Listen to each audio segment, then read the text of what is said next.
A very good evening to you all. Thank you for joining us on the last bulletin of the month of July 2026. My name is Wadulo Arnold Mark, this 31st day of July, and I'm going to be giving you the news in detail. Without further ado, let's get straight into the first story. Nearly 2 decades after African troops entered Somalia, Kampala has hosted a fresh push to secure the country's future.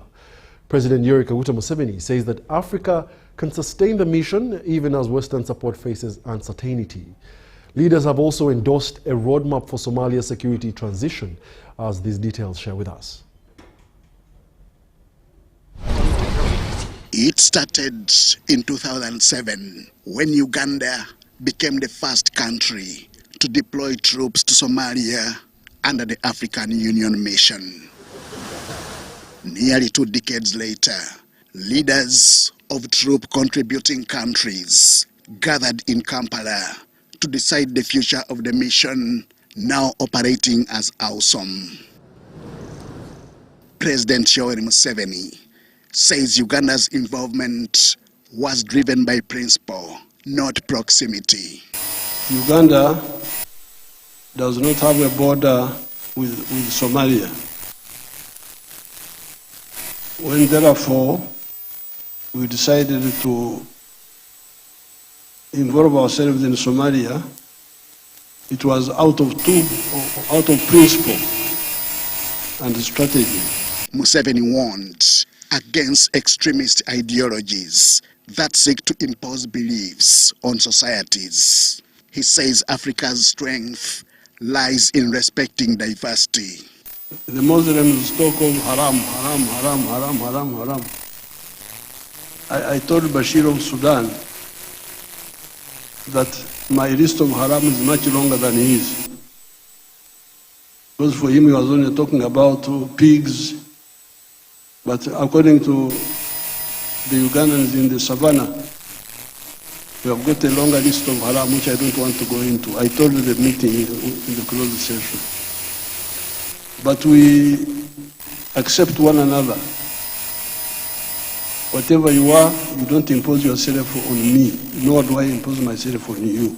With concerns of a possible withdrawal of Western support, Museveni said Africa has the capacity to continue the Somalia mission. This is not a problem. If they want to pull out, they pull out. Because all the problems we have solved here, we never did them with anybody's support.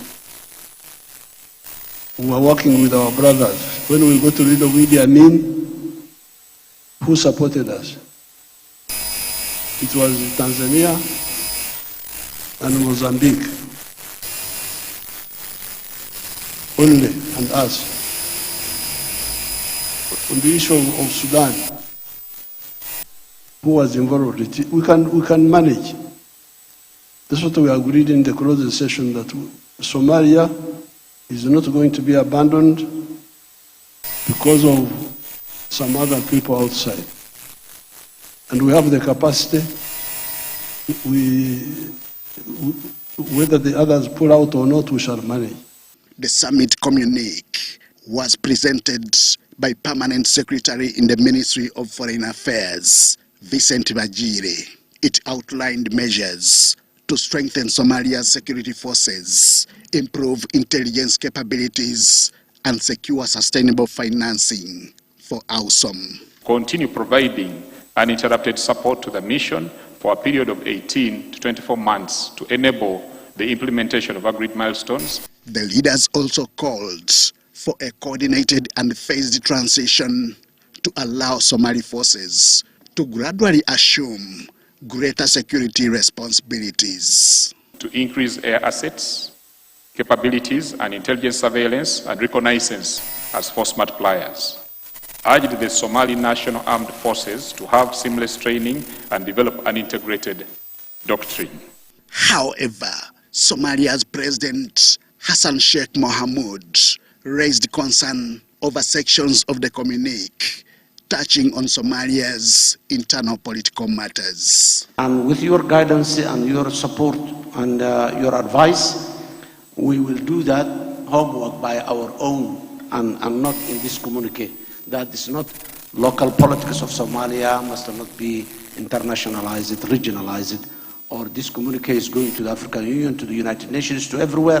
Somalia is not in a position to accept that. The summit unanimously agreed to remove the highlighted sections, with African Union Commission Chairperson Ali Yusuf reaffirming the continental body's commitment to Somalia's peace journey. We are determined to preserve the gains of AUSOM and to conduct an orderly transition grounded in the realities on the ground.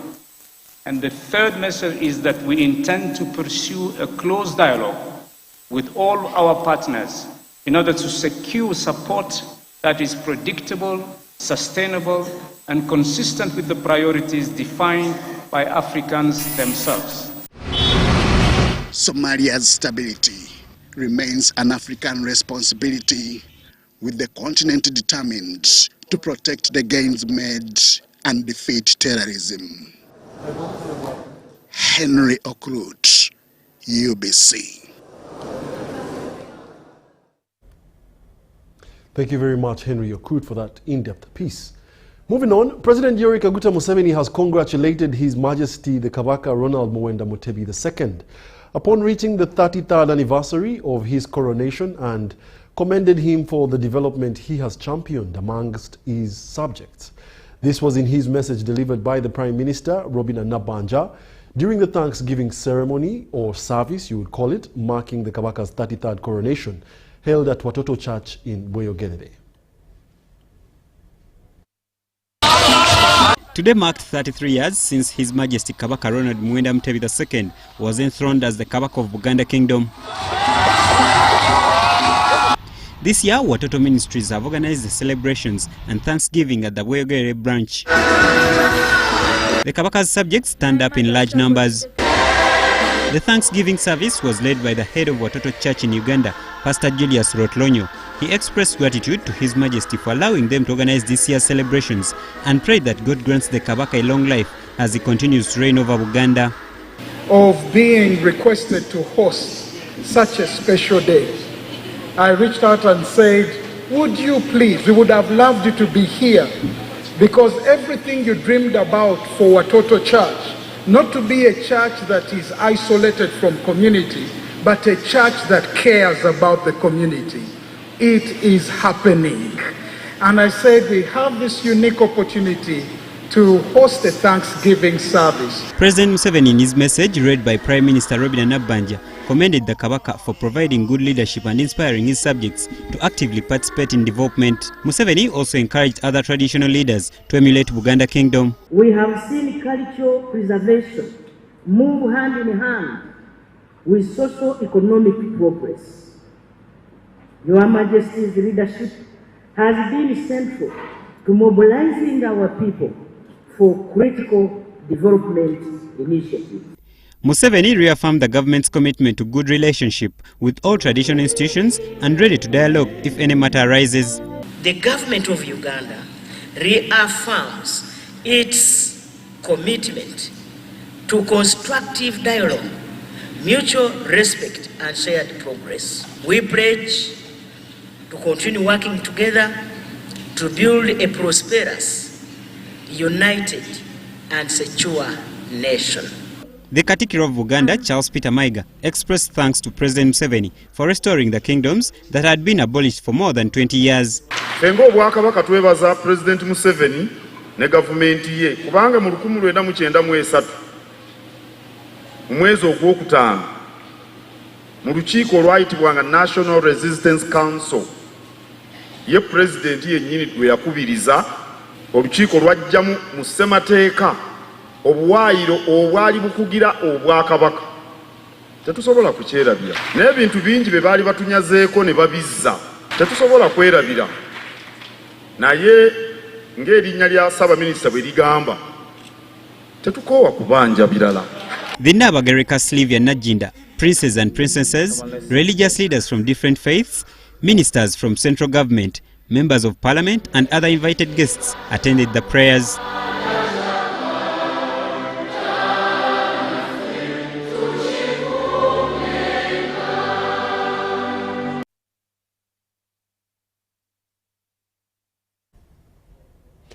More in our UBC News tonight. The Right Honourable Speaker of Parliament Jacob Oboth and the leader of the opposition Joel Senyonyi have joined millions of Ugandans in congratulating the Kabaka of Buganda, His Majesty Ronald Muwenda Mutebi II, upon the 33rd anniversary of his coronation.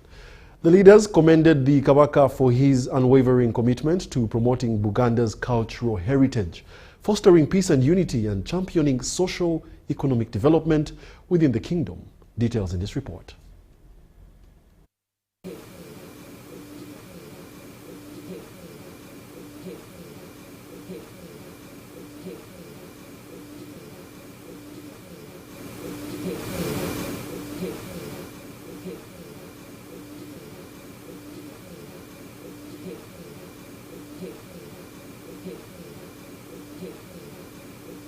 We celebrate a remarkable reign marked by visionary leadership, cultural pride, and dedicated service.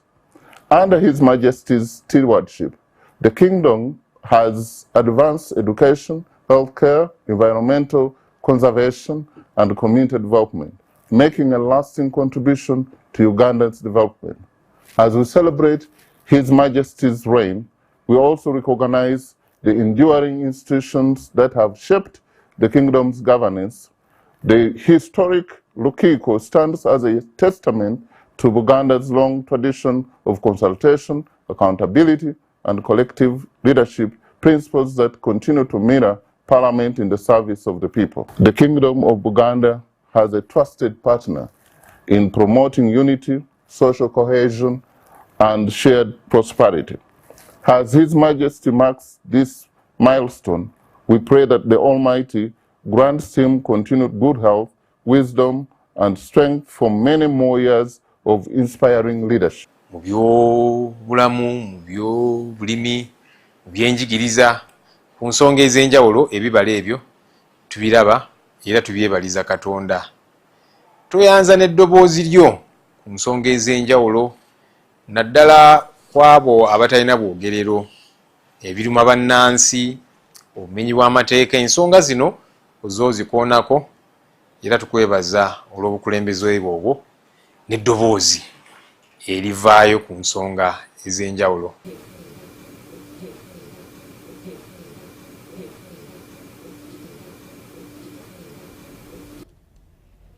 More in our UBC News tonight. Kampala Capital City Authority and the Ministry of Kampala have been advised to draw a master plan on how best floods can be managed in Kampala.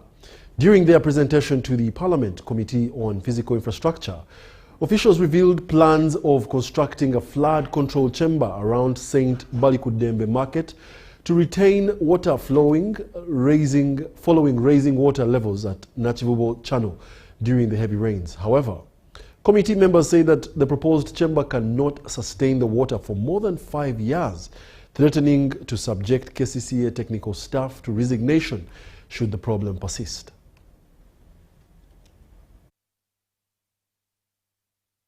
Officials of Kampala Capital City Authority, led by the Minister for Kampala Affairs, Min Sakabanda, and the Executive Director, KCCA, Sharif Abuzeki, have appeared before the Parliamentary Committee on Physical Infrastructure to update the committee on what authority is doing to avert floods in Kampala. The chairperson of the committee, Mwine Mpaka, said developers have set up structures on drainage channels like at Lugogo Forest Mall, Nachivubo, and government is spending 20 billion shillings to compensate traders whose businesses were destroyed by floods in Kampala. Mpaka tasked the Executive Director KCCA to convince the committee and Ugandans that there will be no more floods along the Nachivubo channel. Authoritatively inform this committee and Ugandans that there will no longer be any floods in Nachivubo. Because you say you have had interventions, you have finally approved the plan of the developer. Can you... In other words, how much rainfall does it receive? Do those areas receive? 2, what is the capacity of the drainage channels? And 3, what is the capacity of the basins where they are drained to? Interest did you have in issuing permission to harm after harm had already invaded the channel? The Executive Director KCCA, Sharif Abuzeki, explained to the committee that she cannot guarantee that floods would not occur. I would not want to give that promise now, because the factors that are leading to flooding are more than what we are discussing here. The primary, secondary channels are fed by tertiary channels. They are also fed by drainage lines across the city, coming from the top, Nakasero and other hills, draining down to the lowest part of Kampala, which is around Nachivubo and other areas. Those drainage systems have outlived their lifespan. The Minister for Kampala, Minsa Kabanda, said the former Speaker of Parliament established a committee of members of Parliament to monitor the Nachivubo Channel project. However, proposed that the authority put bigger drainage channels to pour into the Jugura Channel. As we should not intervene, there is a briefing from the President, should not do anything, and they are going to manage as Parliament. We cannot say that we got the drainage because of just the Jugula Channel. We've been getting so many things like that. Namasuba, all the way to Rosila, all the way. I think we need to do it. We need to do a holistic approach. See how we are going to manage. Let's manage the drainage master plan and see how we can help Kampala. Kampala is in a wetland. Buzeki also assured the committee that KCCA still holds the title of Nachivubo Channel, and in the agreement with Kiham Enterprises Uganda Limited, they did not guarantee him to construct on the whole 48 acres of the channel. As KCCA, we have a title for that channel, which gives us information that it stretches to 48 acres. The proposed development should be restricted to the surveyed 6.51 acres parcel along and straddling Nachivubo Channel between Chagwe Road and Entebbe Road sections. Ordered for a structural integrity assessment before the building approval could be given, because now in this structure you could not approve it as a virgin structure since it had already been put in place.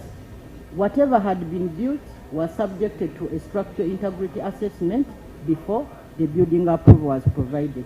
At the center of the controversy were letters from Ministry of Works warning KCCA that the channel had no capacity to manage the floods.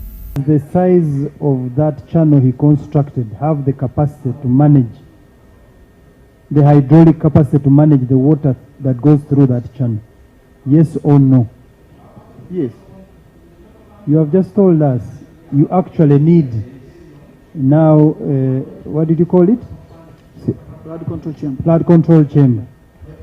You have just told us he didn't do the exact measurements you wanted. Is this not so? In some sections. In some sections. Width by 2 meter width. Spanning over about, I think, I don't have it off, but about 100 meters. Sorry, that's for the chamber? The flood control chamber, yes. 3 meters by 2 meters. Yes. Yet the channel was supposed to be 15 meters. It is now just 7 meters, half. How is it going to address that? Although the construction of Nachivubo Channel was approved in November 2025, there was a letter from Engineer Justice Sakankwasa of KCCA dated 22nd April 2026 prohibiting the construction of Nachivubo Channel because the developer had failed to rectify the defects. I'm Nafka Farid and Gloria Gwita Benji at Parliament. Now, of course, that's a developing story that we shall be updating you in our subsequent bulletins as we go. In more news, the former Minister of Defence and Veteran Affairs, Vincent Bamulanga Chisempija, has accepted to resolve a long-standing dispute in Rakai district by accepting to surrender the contested land to the Uganda Land Commission. However, in return, government has accepted to compensate him for peaceful coexistence with the general public. This matter was raised during the assessment visit of the local government minister, Balamba Rugahara, in Rakai district. Let's take a look. The Minister of Local Government, Balamba Rugahara, and the Junior Minister, Justin Namiri, have concluded a 5-day field tour for Greater Masaka region. The visit hit the climax in Rakai district. The meeting brought together all sector leaders from across the Rakai districts, covering education, health, technocrats, security and political heads. After the prayers, Minister Balam initiated the meeting agenda. The interest here was on evaluating the road maintenance and construction works. Kapa, 90 million, and the Salida is 100 million. So that is the money you can say the work he has done. When you add it together, how much is that? Much as Rakai district is hard to reach, with 447 villages and 73 parishes, my office has been able to monitor government programs. Complaints arising from the Tuesday 28th July 2026 Council 1 elections overshadowed the interaction.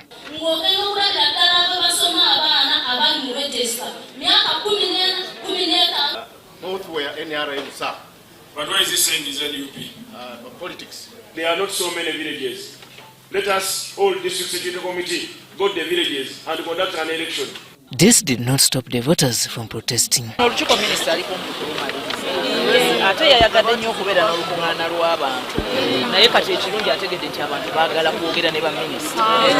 the meeting, the residents pinned the former defense minister, Vincent Wamulanga Kisempija, for hatching plans to evict them.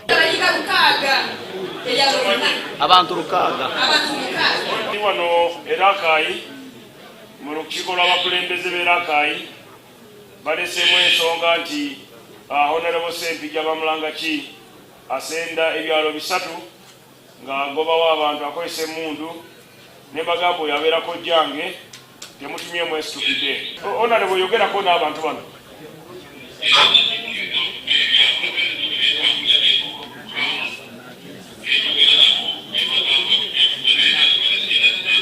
Through a phone contact, Sempija accepted Minister Balamu's proposal of accepting government's compensation to hand over the side land to the squatters.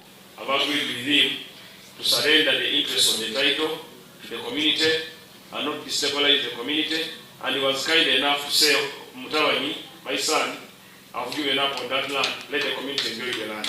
The side land is over 300 acres. It covers the villages of Yekende, Chambuluku, Byocha and Intolero. Should not misuse Uganda People's Defense Forces to evict villages, terrorize villages, or scare them with gunshots or with guns. Uganda is a peaceful country. Everything must be resolved through dialogue. Put some ears on ground. What are these people doing with the media? When the meetings are there, challenge the focal person. Let us be more serious. Let us give special thought to the parish development model. Robert Nyango, UBC News.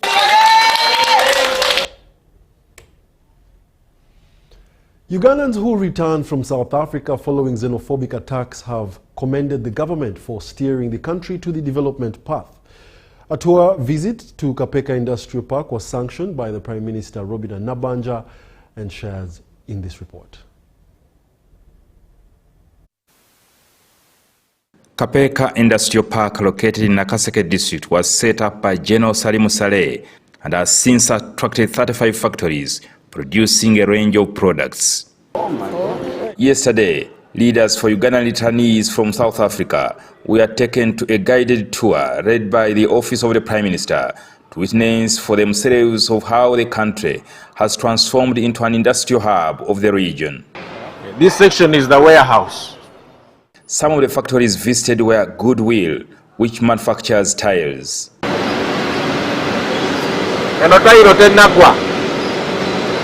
tile is going to come back after 2 hours as a ready tile. Not less than 40,000 square meters of tiles in a single day. They also visited a ceramics factory, which manufactures plates, cups, and toilets, among many other products. Ebitundu 98 ku 10 biva mu Uganda ebikola bino bumba ebinoni limestone ne babitonatona ne bijja ne biyita mu tanuulu kati eno ye product eva mu tanuulu bwe mala okuva mu tanuulu eyo inagenda wali bagiscreening ina damage ngeddayo. The industrial park is also hosting a factory assembling electronics. You've come to a place where we assemble most of the lighting products and some of the home appliances, ebintu ebikozesebwa ebimu ewaka ebya bulijjo. Kati ffe essaawa zino tukola percolator, tukola extensions, tukola power banks, tukola fridge guards, TV guards, tukola faani ez'oku bisenge, some street lights ebyoku street okwo ku nguudo, mu butale market vendors bakozesa byonna ebisinga tubyasembolinga. Ogenda omuteeka n'oli eyasoma ebintu bino byeyasoma mu kibiina ng'ono ali wala. Zikyali mu testing watu. Kyobola abasente nnyinyi ziri mu apartment z'ekyanja. Kyanja kati wajjudde apartment. Buli muntu akwata sente abuzimba apartment. Tumuyita dead capital.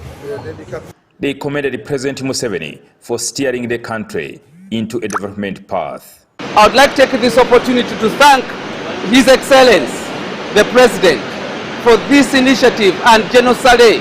To see what we've really seen in Kapeka is really exciting. It shows a very tremendous work, and indeed we hope so. Within the next 5 to 10 years, Uganda is going to be very far. That Uganda is busy transforming and busy doing a lot of stuff and manufacturing. Please, let's come together, let's unite together, let's build our country, let's support our country, let's try and promote our products of Uganda, made in Uganda, in the countries that we live in. Tugezaako kulaba nga tulwana olutalo lw'ebyenfula nga General Saleh ayagala kudda bigere bya Samuel Mukasa.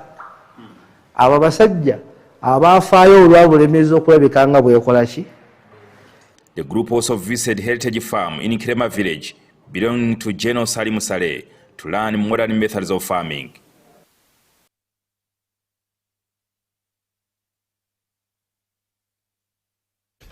The Uganda Communications Commission has received a statutory 2% levy from American tower company Uganda worth 20.9 billion shillings to support the Uganda Communications Commission's Universal Service and Access Fund. Government says the contribution will accelerate digital inclusion while strengthening efforts to protect critical telecommunications infrastructure.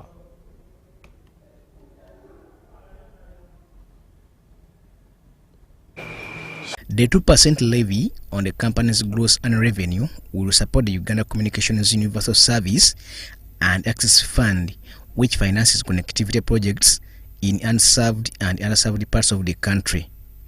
The Minister of the State for ICT and National Guidance, Joyce Nabosa Sebugwao, described this partnership as critical to Uganda's digital transformation.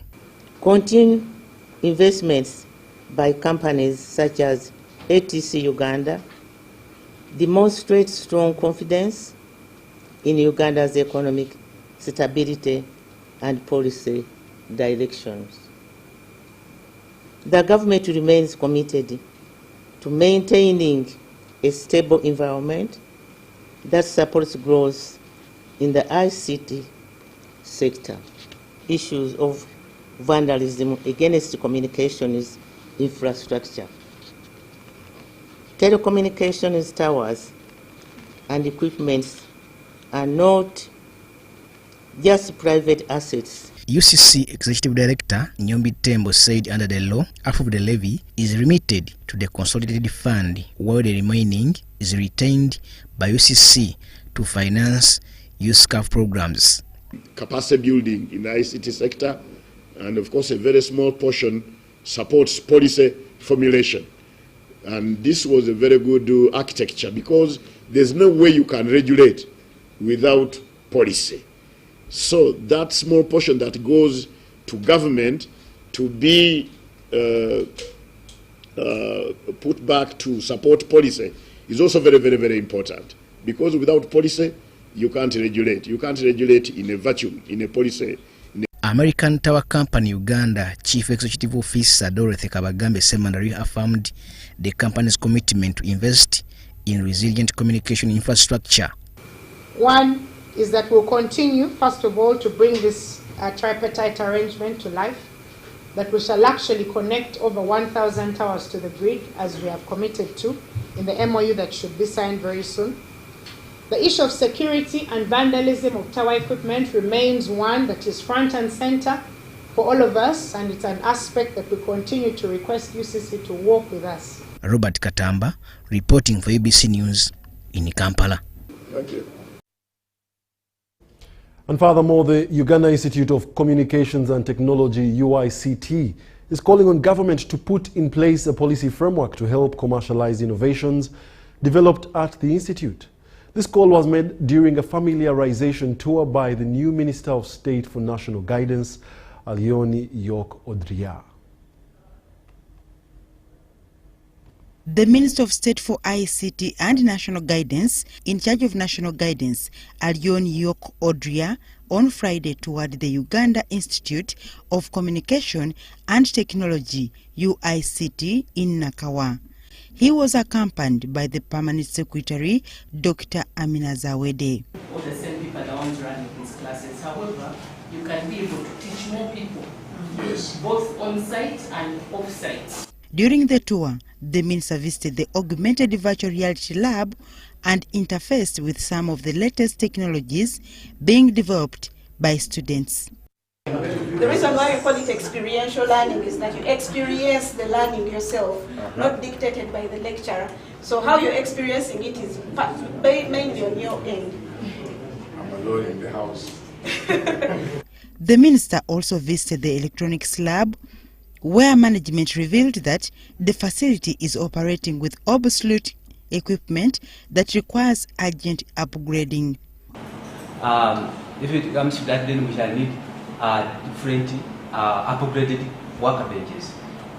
Those worker benches have got AI, they have got Internet of Things, they have got PLCs, programmable circuits, and then AI capabilities. UICT Principal Dr. Frederick Kitogo said the institute develops numerous innovation products, but most remain unnoticed due to lack of commercialization framework. Right now we have isolated ways of handling this.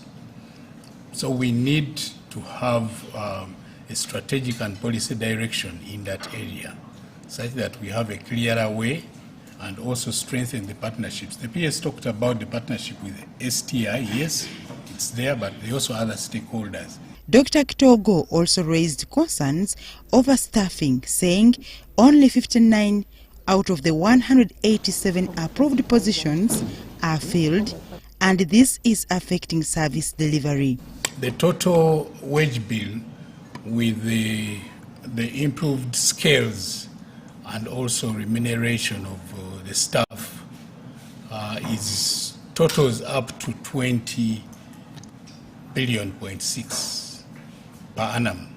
Now we have 3.5 billion provisioned. So we have a deficit of 16.6 or way about there. You know, government does things in phases. It cannot give you the entire wage bill. Even the ministry does not have all our, you know, organization. We don't have all our entire structure filled as a ministry, but they keep on increasing at a time. So we are in a place where Ministry of Finance has taken up a part of this bill, wage bill, but we continue to add more. Give me the list of the new innovations that have come out, the softwares, the systems. I want to know them. Which one is which, is able to do what? I want to know that list within 2 weeks. We are going to have a get-together kind of workshop in which I expect them to give us a list so that we're able to present to government and seek for resources to commercialize them, not only to be used in Uganda, but the whole of Africa and the world. UICT management says with proper support, the institute can contribute more to Uganda's digital transformation agenda through homegrown innovations. Dorcas Kimono, UBC News. The Minister of State for Primary Healthcare, Dr. Charles Ayume, has called on the government to place greater emphasis on primary health care by increasing investment in community health workers and health centers across the country. He says that strengthening primary health care is essential for ensuring all Ugandans have access to quality and affordable health services. Dr. Ayume also made the remarks during the second Uganda-UK Health Partnership Summit held at the residence of the British High Commissioner in Nakasero, Kampala. Director of GHP, Dr. Shiba. Health professionals, academia, members of parliament, officials from the Ministry of Health and representatives of global health partnerships converged at the British High Commissioner's residence to commemorate the second Uganda-UK Health Partnership Summit. The summit provided an opportunity for both countries to reflect on the long-standing partnership that has contributed to improvements in healthcare delivery through knowledge exchange, skills development, research, and innovation. And together we are helping strengthen health partnerships, build workforce capacity and improve health outcomes for millions of Ugandans. Perhaps one of the most aspiring achievements is the partnership between the Manchester Royal Infirmary and Malago National Referral Hospital, where Uganda's conducted its first ever pancreatic kidney transplant, kidney transplant successfully. So proud witnessing remarkable collaborations between Uganda and British institutions. Macquarie University and Malago National Referral Hospital have established partnerships with leading UK universities, including the University of Manchester. A key focus of the discussions was improving maternal, neonatal, and child health. Delegates also highlighted successful collaborations that have enabled Ugandan health professionals to receive specialized training in critical care, cardiology, kidney transplantation, and other advanced medical fields. And another is on cardiology. And these, under the SCALE projects, we provide specialized medical training to Ugandan healthcare workers who are able to come back and provide the much needed specialized services to Ugandans, and that way we are able to improve their quality of life. We are grateful for the UK-Uganda partnership because this is improving the quality of services offered at the national referrals, but also it's focused on building critical care services at the regional referral hospitals. And Despite the progress made, stakeholders noted that stronger partnerships with the private sector are still needed to bridge funding gaps and support sustainable improvements in Uganda's health sector. The position of the Health Committee is that we can attract sustainable and high-quality private investment by the government demonstrating willingness to invest alongside development partners. Dr. Charles Ayume, State Minister for Health, said that the summit comes at a critical time as Uganda continues to strengthen its preparedness and response to Ebola and other public health threats. He reiterated the need for government to prioritize primary health care, health promotion, health education, and health center threes, because our DHIS2 shows that the bulk of deliveries, 70% are in health center threes and health center fours. So that's where our money should be. The Uganda-UK Health Partnership Summit was jointly hosted by the British High Commission and Uganda's Ministry of Health. Rebecca Natongo, Susan Nabgude, UBC News. And in more UBC News tonight, the Ministry of Education and Sports, in partnership with Enable Uganda, has launched a national infrastructure program aimed at improving health training institutions across the country.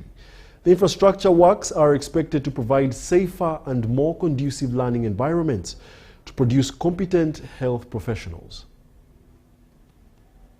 The project will upgrade learning facilities at Hoima School of Nursing and Midwifery, Jinja School of Nursing and Midwifery, and Fort Portal College of Health Sciences to strengthen the training of future health professionals. The Permanent Secretary of the Ministry of Education and Sports, Dr. Kedris Triagenda, launched the construction at Hoima School of Nursing and Midwifery. For the health training institution, it is purely skills development. The competencies in the head have to be put in the hands to allow us to have a healthy population.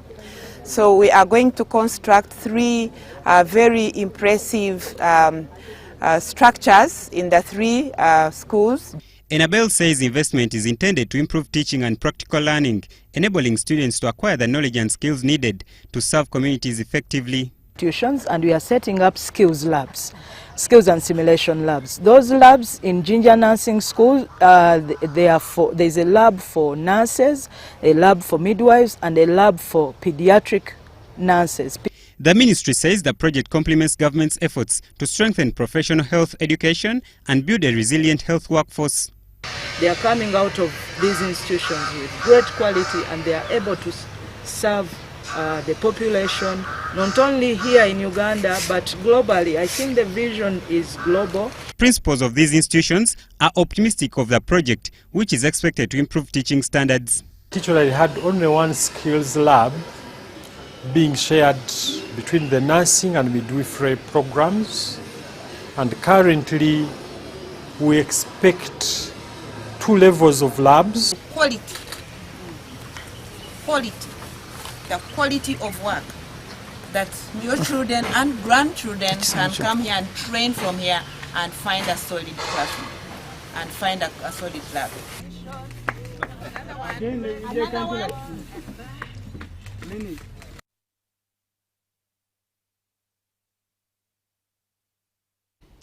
And in more UBC News tonight, and still in health. Health professionals seeking jobs in Uganda's public health sector have been urged to apply directly through the Health Service Commission's regional application hubs instead of using third-party agents. This call was made by the chairperson of the Health Service Commission, Dr. Henry Mwebesa, during a welfare assessment visit to Kabale Regional Referral Hospital. Details in this report. You know, for us, we are used to work up. The regional hubs enable applicants to submit their applications directly into the Commission's recruitment system, reducing delays and protecting applicants' personal information from misuse. Sometimes people go to cafes in town and try to do that work from there. And some of their computers and systems are not strong. But as Health Service Commission, we established a recruitment system here, an system here. So we set up computers here. Any candidate, even from town, even from around, can come and use these computers. He would be helped by the IT team in this hospital. He would be helped by the human resource team. Dr. Mwebesa also praised Kabale Regional Referral Hospital for improving service delivery over the past 2 years. It has very good facilities, has very good road network, but even has a very good hospital. I'd be happy to work in a hospital which has good.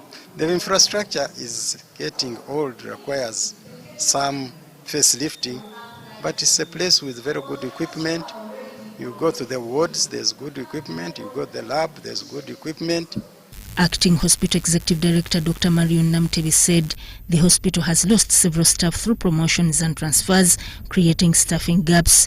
These health workers you see here travel far and wide to come to this hard-to-reach place where people don't want to come and work. And they commit themselves to work with the hope that they'll get promotions.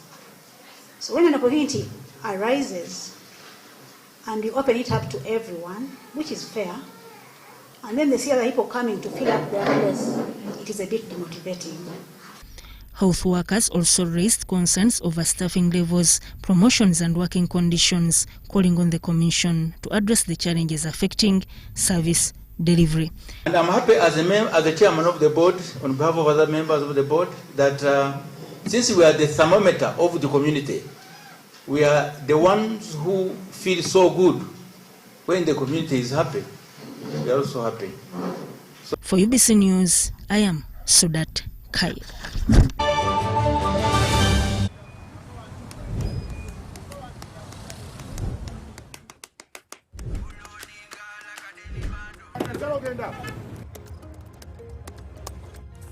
And that's it for today. Till the next episode.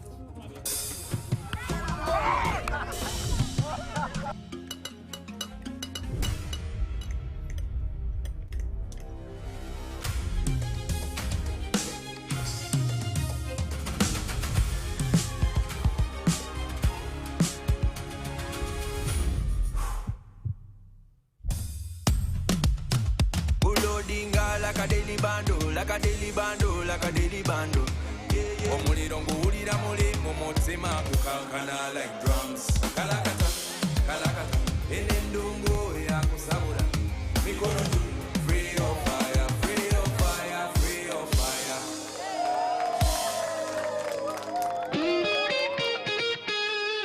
There is a new way to keep your breath fresh all day.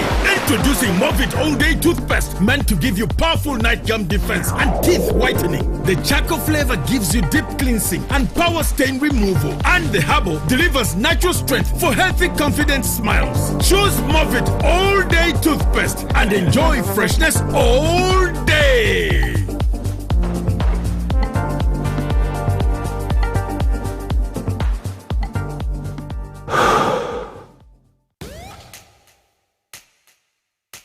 We don't need anyone's permission to move forward. What we need is the power to do it our way. Spiro is not your typical EV company. It's the power grid for African ambition. A network that connects Nairobi to Kigali, Lagos to Lome, Dar to Kampala. Not with cables and wires, but with clean, quiet, relentless movement. This is Africa, powered by us. Step into elegance, step into confidence, step into La Vie Boutique. Located at Grand Imperial Hotel, Shop 6 and 8, right behind Bank of Uganda. La Vie Boutique brings you high-class corporate and casual wear for men. From sharp designer suits and crisp shirts to stylish casual t-shirts, tracksuits, shoes and accessories, we've got everything to make you stand out. Call us on 0772 419 181 or 0705 555 558. La Vie Boutique, where class meets style. The parent is Tuliahewa Dixon, and the child is Ani Tuliahewa Esther.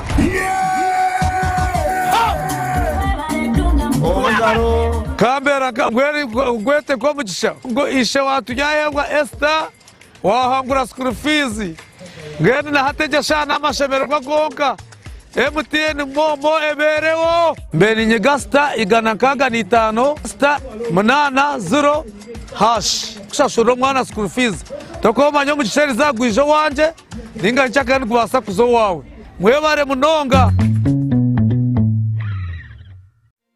In Uganda, mornings don't begin with sunrise. They begin with courage. One man, one factory that has refused to stay silent. With one spark of courage, a chain of prosperity begins.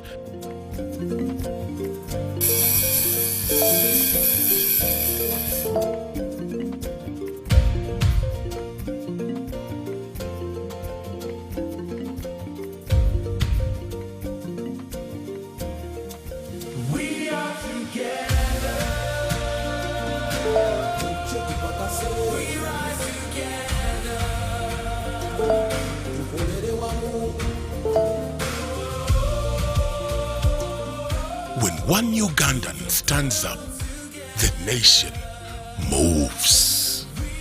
Pearl Bank. Grow. Prosper. Alo. Ese mwami mukasa. Mutyaneyo. Yono broka. Yenze broka wa mayumba. Bangambye ne nyumba za mwenunjiko. Kituufu. Oyagala bisenge bimeka? Nga 3. Ebeeyi bagigambye. Bangambye 5. Nedda 7 zaali nyamuuko. Lwaki? Anti langi gye tusiigisa ya mulembe. Nti ne value y'ekitundu yalinnya. Musiigisa ki? Global Paints. Mutya. Ku ceiling tukozesa Global Mat. Ate munda ne tukozesa Global Silk Vinyl. Singa kwetaga wabweru. Wabweru tukozesa Global Weather Coat Emulsion. Kusiiga gye musiiga. Ogwo omutindo okusasulira sente zonna. Guli wumite. Global Paint, a reliable product.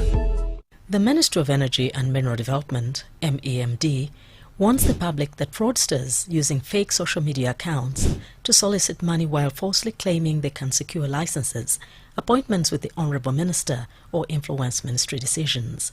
Please note, you do not pay to meet the Honourable Minister or any Ministry of Energy and Mineral Development officials.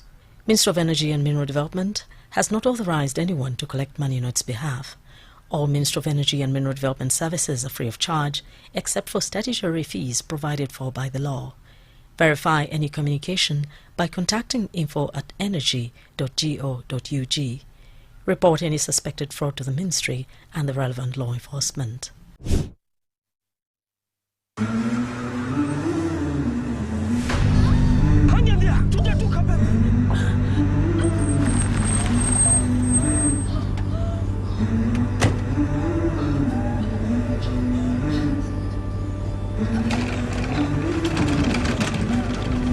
Every life begins in a moment like this. Certain, planned, full of promise. For us, it's a bold ambition to make lives better. Because somewhere, someone is stepping into a world of work for the first time with the confidence that their retirement is taken care of. We make dreams possible. From owning homes to scaling businesses. And when health takes an unexpected turn, help is there when it's needed most. And because legacies matter, what people build does not end with them. It's passed on. We value moments with go-getters, bold dreamers and believers. Different paths, different rhythms, with one shared belief that financial freedom is within reach. For 40 years, we've made lives better and fueled Uganda's economy. Through careful investment, we have supported businesses, created jobs, and backed our nation. To us, it's more than saving. It's believing in effort, in patience, in possibility. It's making lives better. We believe in you, in us, and in Uganda.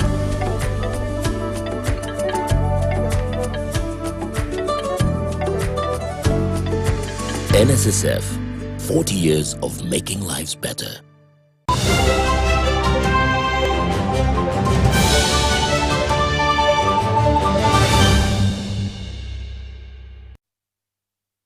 Welcome back. You're still watching the UBC News Tonight, broadcasting live from Nile Avenue. We now take you into the world of business. Bank of Uganda has rewarded the winners of its National Upper Primary Schools Poetry Competition, with the overall winner receiving 5 million shillings and the winning school taking home 12 million shillings. The competition, which attracted 3,390 entries from across the country, was hailed as a success by the Deputy Governor, Professor Augustus Nwagaba, who said that it helped promote a savings culture and proper currency handling among young learners. Dennis Igor has more. I present my poem, The Treasure in Our Hands. As part of activities marking its 60th anniversary, Bank of Uganda hosted the grand finale of its National Primary Schools Poetry Competition at the Western Gardens of the Central Bank headquarters in Kampala. The competition brought together 22 finalists drawn from 15 districts, including Adjumani, Wakiso, Fort Portal and Mbale, after months of nationwide participation. Save a little every day. Put some coins and notes away. Spend with care and think ahead. Buy only what you truly need. I do not spend without a thought. For future needs must be well thought. Following captivating performances before a panel of distinguished judges, the evening reached its most anticipated moment as the winners were announced. I'm going to present to you a masterpiece entitled Dear Money. Renzaho Gibril from Wakiso district emerged as the overall winner with a moving poem titled Dear Money, earning a 5 million Uganda shilling prize, while his school received a 12 million Uganda shilling prize in recognition of the achievement. How are you feeling? You're standing next to the governor. I feel big and special. Thank you. Because there have been many children, but it's not all my power or might, but glory and honor be to God. Deputy Governor Professor Augustus Nwagaba said the competition was designed to help pupils better understand the role of Bank of Uganda while nurturing a culture of saving, financial responsibility, and proper handling of the country's currency from an early age. And what the children have taught us, what we have learned, what I've learned myself, is this issue of keeping our money safe and respecting our currency, both paper money and coins. This is what the children were telling us. Please respect the Ugandan money, respect our currency. And the children were saying once you respect it, then the money will grow. That's what the children were saying. The golden thread that runs through all these poems, we are on savings, respecting our money, and ensuring that you invest this money. Bank of Uganda will officially mark its 60th anniversary on August 15, 2026, under the theme, Bank of Uganda at 60, Our Legacy, Our Future.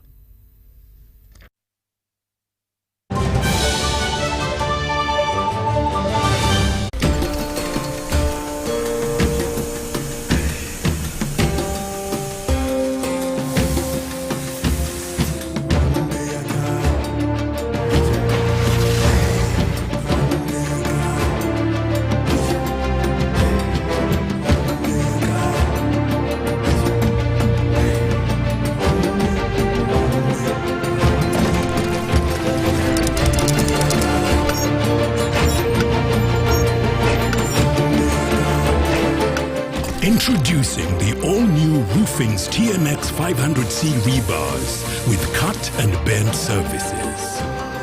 Roofing's, strength of a nation.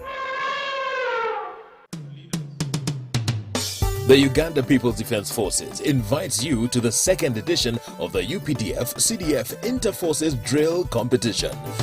Join us on Tuesday, 25th August 2026 at the Kololo Ceremonial Grounds for an electrifying showcase of precision drill, synchronized formations, discipline, and military excellence. Under the theme Precision, Discipline and Cohesion, Pillars of National Resilience and Transformation. Witness UPDF formations battle for the coveted Inter-Forces Drill Championship. Who will take the crown? Will it be the Land Forces, Air Force, Special Forces Command, Field Artillery, Motorized Infantry, Marines Brigade, Directorate of Women Affairs, Military Police, or one of the 1st to 5th Divisions? The event will be presided over by the Chief of Defense Forces, General Muhoozi Kainerugaba. For more information, call 0392 947 455.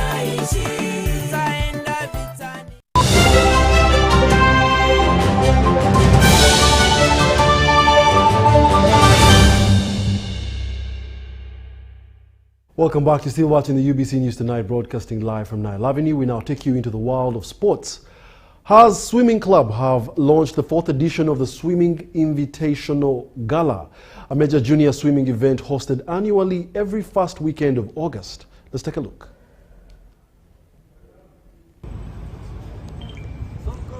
The 4th edition of the Haas Swim Meet that will happen at the Kampala Parents School in Naguru this weekend is expected to attract over 700 swimmers from 30 clubs. This is to give the junior swimmers a stage or a competitive stage for the swimmers that, for example, didn't qualify for the National Swimming Championships.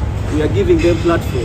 There are swimmers that have been training throughout the year and didn't make it to the national swimming competitions, and then they want to see their progress, track their progress. The coaches have been training their swimmers throughout the year. This swim meet that happens every first weekend of August is usually a developmental gala for swimmers below the age of 14. This is a wonderful gala, a development gala for the little ones who are upcoming, and it is one of the galas that we require to improve swimming in our country. There will be 25-meter short distance races for all the 4 strokes for swimmers 10 and under in the backstroke, breaststroke, butterfly, and freestyle, while the rest ages 10 to 14 will participate in the 50-meter races that include a cannon relay. I can't wait to see very many swimmers enjoying themselves, competing and making friends. This event is going to be very exciting because there are more than 700 swimmers participating in this event. The Heart Swim Meet is a 2-day celebration of youth swimming that will conclude on Sunday, 2nd August. Mashamira Victor, UBC News.